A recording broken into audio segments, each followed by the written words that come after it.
Joint Strike Fighter is a development and acquisition program intended to replace a wide range of existing fighter, strike, and ground attack aircraft for the United States, the United Kingdom, Turkey, Italy, Canada, Australia, the Netherlands and their allies. After a competition between the Boeing X-32 and the Lockheed Martin X-35, the final design was chosen based on the X-35. This is the F-35 Lightning II, which will replace various tactical aircraft, including the US F-16, A-10, F-A-18, AV-8B and British Harrier GR7 and AMP GR9S. The projected average annual cost of this program is $12.5 billion, with an estimated program life cycle cost of $1.1 trillion. Project formation. The JSF program was the result of the merger of the Common Affordable Lightweight Fighter and Joint Advanced Strike Technology projects. The merged project continued under the JASD name until the engineering, manufacturing and development phase, during which the project became the Joint Strike Fighter. The CAF was a DARPA program to develop a SDOVL strike fighter for the United States Marine Corps and replacement for the F-16 Fighting Falcon. The United States Air Force passed over the F-16 Agile Falcon in the late 1980s, essentially an enlarged F-16, and continued to mull other designs. In 1992, the Marine Corps and Air Force agreed to jointly develop the Common Affordable Lightweight Fighter, also known as Advanced Short Takeoff and Vertical Landing. CAF project was chosen after Paul Bevilacqua persuaded the Air Force that his team's concept had potential as a complement to the F-22 Raptor. Thus, in a sense, the F-35B begat the F-35A, not the other way around. The Joint Advanced Strike Technology Program was created in 1993, implementing one of the recommendations of a United States Department of Defense bottom-up review to include the United States Navy in the Common Strike Fighter program. The review also led the Pentagon to continue the F-22 Raptor and F-A-180F Super Hornet programs, cancel the multi-role fighter and the AFX programs, and curtail F-16 and F-A-180C procurement. The JASD Program Office was established on the 27th of January 1994 to develop aircraft, weapons, and sensor technology with the aim of replacing several disparate US and UK aircraft with a single family of aircraft. The majority of those produced would replace F-16s. Merrill McPeak, a former Chief of Staff of the United States Air Force, has complained that Les Aspin's decision to force all three services to use a single airframe greatly increased the costs and difficulty of the project. In November 1995, the United Kingdom signed a Memorandum of Understanding to become a formal partner, and agreed to pay $200 million, or 10% of the concept demonstration phase. In 1997, Canada's Department of National Defence signed on to the concept demonstration phase with an investment of $10 million.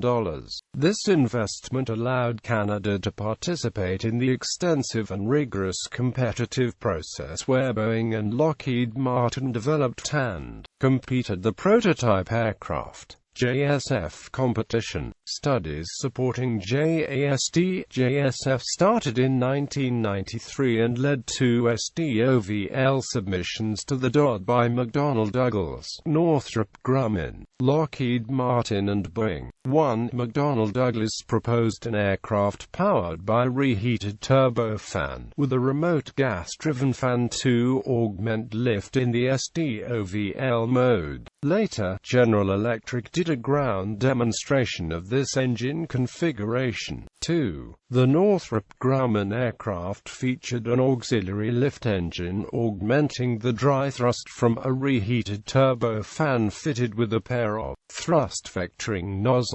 3. The Lockheed Martin aircraft concept used a reheated turbofan with thrust augmentation from a remote shaft-driven lift fan. This engine configuration was to lead eventually to the F-135 PW600, which powers the F-35 BJSF production aircraft. Boeing decided against thrust augmentation. They proposed an aircraft powered by a reheated turbofan that could be reconfigured into a direct lift engine with a pair of thrust vectoring nozzles located near the aircraft center of gravity.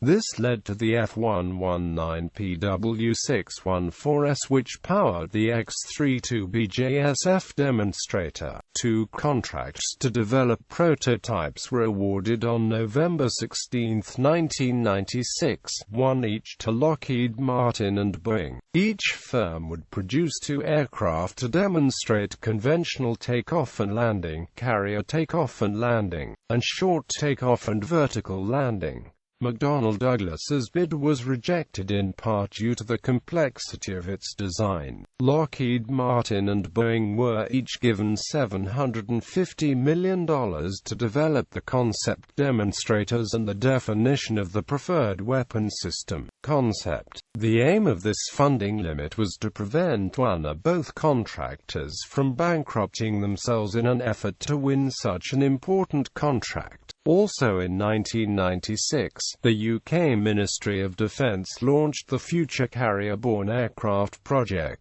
This program sought a replacement for the Sea Harrier. The Joint Strike Fighter was selected in January 2001. During concept definition, 2 Lockheed Martin airplanes were flight tested, the X-35A and the larger winged X-35C. Arguably the most persuasive demonstration of the X-35's capability was the final qualifying Joint Strike Fighter flight trials, in which the X-35B SDOVL aircraft took off in less than 500 feet, went supersonic, and landed vertically, a feat that Boeing's entry was unable to achieve. Outcome: the contract for system development and demonstration was awarded on the 26th of October 2001 to Lockheed Martin, whose X-35 beat the Boeing X-32.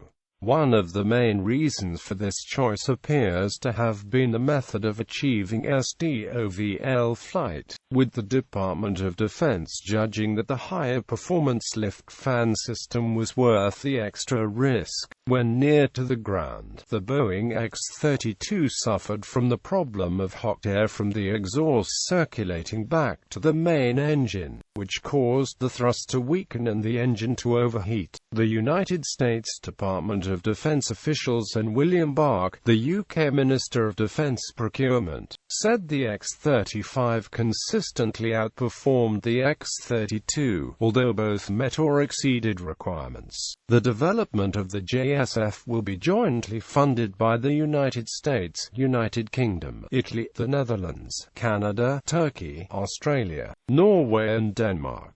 Lockheed Martin's X-35 will become the basis of the F-35 Lightning II, currently in development. On April 6, 2009, U.S. Secretary of Defense Robert Gates announced that the U.S. would buy a total of 2,443 JSFs. Program issues: alleged Chinese espionage. In April 2009, The Wall Street Journal reported that computer spies, allegedly Chinese but acknowledged to be from uncertain sources, had penetrated the database and acquired terabytes of secret information about the fighter, possibly compromising its future effectiveness. Cost overruns. On February 1, 2010, Secretary of Defense Robert M. Gates announced that, due to delays and other problems with the JSF development program, he was removing Major General David R. Hines from command of the program and would withhold $614 million in bonuses from Lockheed Martin. On February 16, 2010, Deputy Defense Secretary Bill Lynn announced that the program will be delayed 1 year. According to some estimates, overruns could increase the program's total costs to $388 billion, a 50% increase from the initial price tag. Many of the program's financial and technical complications result from the marine version of the JSF, capable of vertical takeoffs and landings. On the 11th of March 2010, United States Senate Committee on Armed Services investigated the progress of the JSF program in a meeting with Pentagon officials, emphasizing cost due to the risk of an un-McCurdy process. According to the Government Accountability Office, F-35A cost has risen from $50 million in 2002, via $69 million in 2007 to $74 million in 2010, all measured in 2002 dollars. Canada reviewed the commitment to the project in December 2012 due to the cost overruns. The decision was made following a report by auditing firm KPMG that showed that Canada's purchase would cost $45 billion over 42 years. Rona Ambrose, Canada's Public Works Minister, said, "We have hit the reset button and are taking the time to do a complete assessment of all available aircraft." Quote, Defense Minister Peter Mackay announced Canada's plan to buy the F-35 in 2010, saying that the purchase price was $9 billion, but did not provide operating cost estimates. During an election campaign in 2011, the Conservatives declared that the total cost over 20 years would be $16 billion.